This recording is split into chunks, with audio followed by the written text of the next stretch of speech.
పాచిపెంట మండలం రొడ్డవలస ఘాట్ రోడ్ సమీపంలో ఉదయం 7:45 ఆంధ్ర ఒరిస్సా ఘాట్ రోడ్లో ప్రయాణికులతో విశాఖపట్నం నుండి జైపూర్ వెళ్తున్న ఒరిస్సా ఆర్టీసీ బస్సు దగ్ధం. డ్రైవర్ అప్రమత్తంతో తప్పిన పెను ప్రమాదం. డ్రైవర్ బస్సు నిలుపుదల చేయడంతో భయాందోళనలతో బస్సు నుండి కిందకి దిగిన ప్రయాణికులకు తప్పిన పెను ప్రమాదం.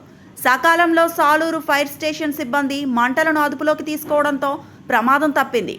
ఎవరికీ ఎటువంటి ప్రాణ నష్టం జరగకపోవడంతో ఊపిరి పీల్చుకున్న స్థానికులు.